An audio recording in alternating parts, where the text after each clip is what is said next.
we didn't shorten early voting. We compacted the calendar, but we're going to have the same hours in which polls are open in early voting, and we're going to have more polls available.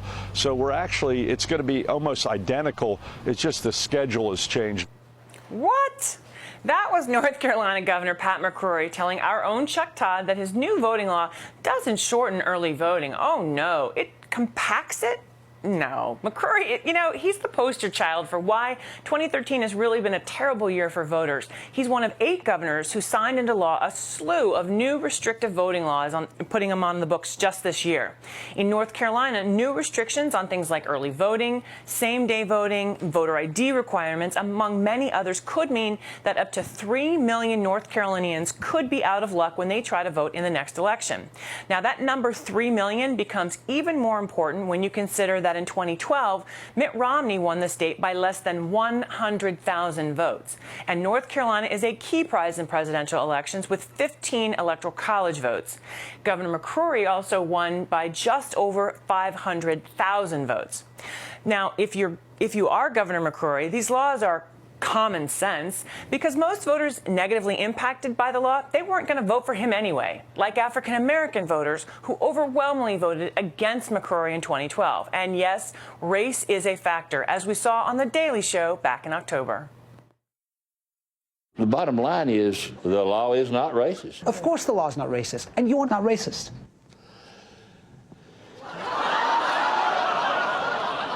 Well, I've been called a bigot before. Let me tell you something. You don't look like me, but I think I've treated you the same as I would anybody else. Right. Matter of fact, one of my best friends is black.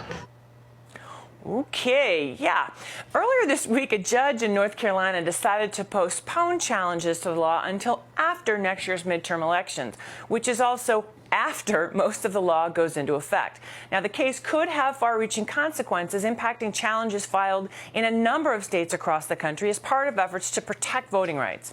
Joining me now, Penda Hair with the Advancement Project and one of the lawyers challenging that law on behalf of the North Carolina NAACP, and Spencer Overton, a professor at George Washington University Law School. Thanks to you both for joining me.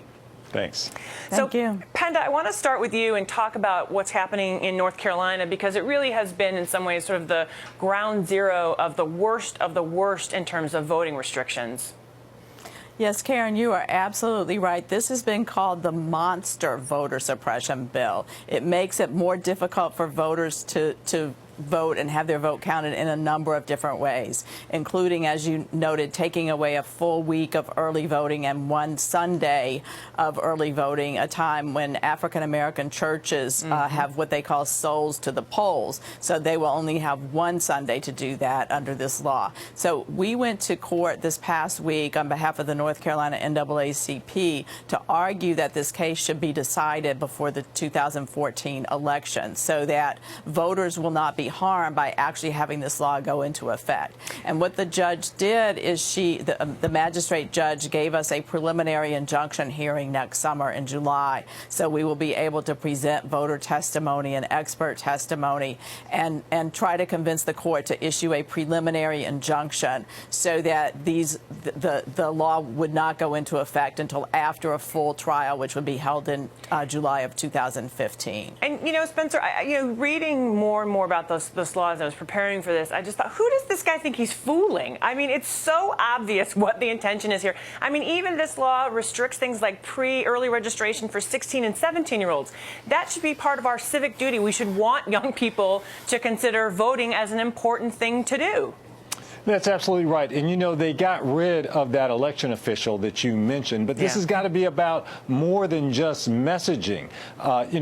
Republicans in North Carolina and other places need to follow the Colorado Republican clerks who worked with Democrats to actually modernize elections and expand voting in Colorado. So, we certainly have a war on voting in many states around the country, and we've got to call it out. But in those places where Republicans are actually working with Democrats to expand access to the ballot, we've got to celebrate that and encourage that.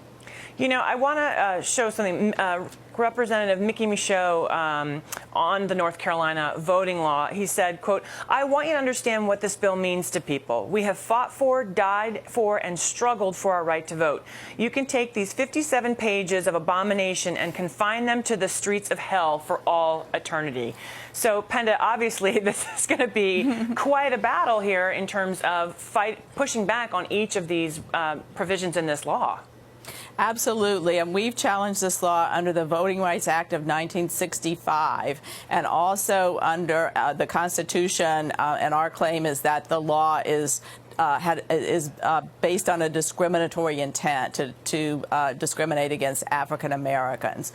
And next summer, when we go to our preliminary injunction hearing, is the 50th anniversary of Freedom Summer in 1964. So that history is very important. The Voting Rights Act was passed in 1965 because, as Mr. Michaud said, the people had to struggle and die to get the right to vote, and now states like North Carolina are trying to make it harder for people to vote, when in fact it should be easier and more convenient. And absolutely. You know, Spencer, I mean, we've talked about this before. You and I have talked about this before. Right. We're not just talking about North Carolina. I mean, to some degree, I feel like, you know, North Carolina is a test case of a lot of different things. But just this week, I mean, look at Ohio, right? We've got there's a law that'll be heading to Governor Kasich's desk, and it will one of the things that it does is it'll make it easier for Secretary of State John Husted to cross-reference Ohio's voter registration database with other databases, and we know what that means. That means vote purges. I mean, and this is Ohio, where we know there have been problems. That's right, and so, you know, these purges have excluded a number of legitimate voters. That's one big problem. Also in Ohio, there are issues where they're trying to eliminate the number of voting machines in Ohio in terms of the new law. And we know about the long lines in Ohio. In 2004, some voters waited for up to 10 hours in line, and a lot of people didn't vote in Ohio as a result of long lines. So we really do have reason to be concerned. You know, Penda, last question to you. I mean, it feels like when you look at what's going on across the country, I mean, and again, 2013 was a really tough year for voting rights. It feels like conservatives who are backing these laws are essentially getting started early, quite frankly, when they look to 2014 and 2016 in terms of trying to get these laws in place and disenfranchise voters.